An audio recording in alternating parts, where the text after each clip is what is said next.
Hi there, welcome to the video on arrays. So let's begin at the beginning.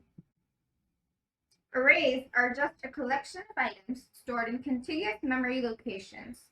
As you can see on screen, I've taken just a small piece of computer memory, and the numbers that you see there represent memory addresses. They're not actual memory addresses, they're just taken as examples. And if you note, there is an interval of 4 digits between each consecutive memory location. If you're wondering why I've done that, well, it's because I want my array to be of type integer, and integers require 4 bits of memory, and hence there's a difference of 4 digits. Now let's say that I want to create an array of prime numbers, 2, 3, 5, 7, 11, and 13. Just 5 of them for now. And these numbers are going to be stored in the following way in contiguous memory locations. So as you can see, the first memory location of our array, which is 2000, stores the first prime number, which is 2. The next following memory location, which is 2004, stores the next prime number, which is 3, and so on. One important thing that we have to remember is that arrays can only store elements of similar data types. So for example, if you want to store integers, the data type of the array is going to be integers, and the array will only contain integers and will not contain anything other than integers like characters or anything. Similarly, if you want to store some characters, the data type of the array will be char, and the array will only contain characters. Well, we saw what arrays are, but why are arrays so important to learn?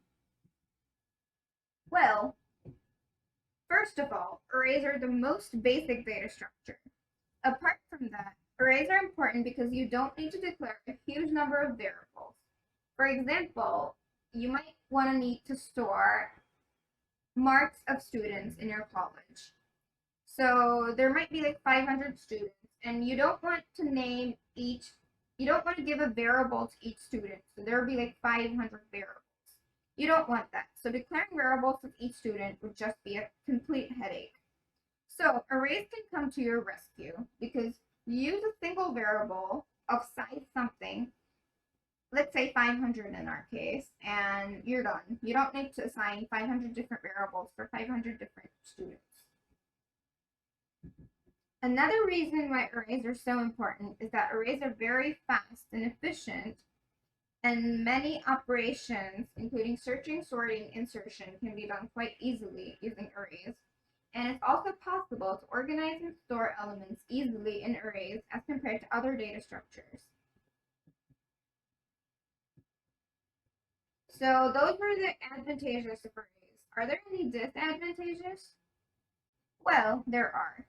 First of all, arrays are static, meaning you cannot modify the size of an array once you declare it. So you need to know your requirement beforehand, and allocating more memory leads to wastage, and allocating less memory also leads to problems. For example, if you declare an array of size 10 initially, and then you realize later on that you're going to need more elements than that. Say you're going to need 15. Well, that's not going to be possible because it's not possible to modify the size of an array. Also, the flip side of the coin is you declare an array of 10 elements, and then later on you realize that you're only utilizing 5 elements, so the rest of the 5 elements space is completely going to be wasted. So that's a huge disadvantage of array. Now, let's see ways of declaring arrays.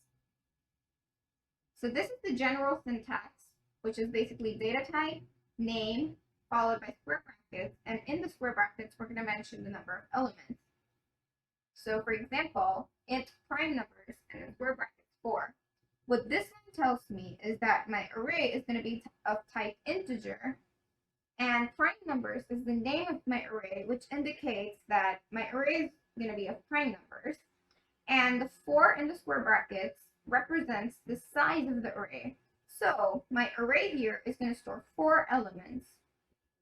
And this is C++, and other languages have similar syntax. Another type of declaring an array, or initializing it, when you want to hard code it, is by writing the following: data type, name, number of elements again, like the previous type, the previous one, followed by an is equal to sign with curly brackets and each item separated by commas. For example, int prime numbers 4 is equal to curly brackets 2357. As you can see, the first part of the declaration is the same, except here you're only hard coding the array. That is, you're including the elements in the declaration itself. Of course, you can see that elements are separated by commas here. If you want to store strings or characters, each string or character as an element is going to be surrounded by double quotes, and of course, they're going to be separated by commas. Now, let's see pseudocode for taking user input.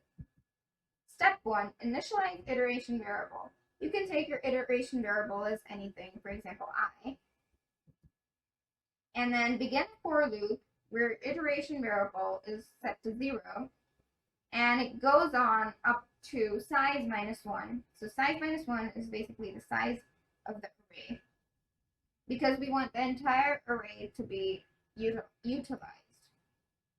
Step 3, take input from the user. If you're using C++, you can use cin statement, or if you're using any other language, accordingly, you can use whatever the way to take user input.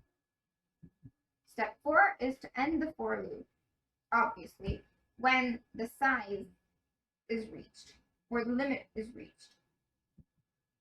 Also, you're going to want to display the elements of an array in the following way. Step 1, again, initialize the iteration variable.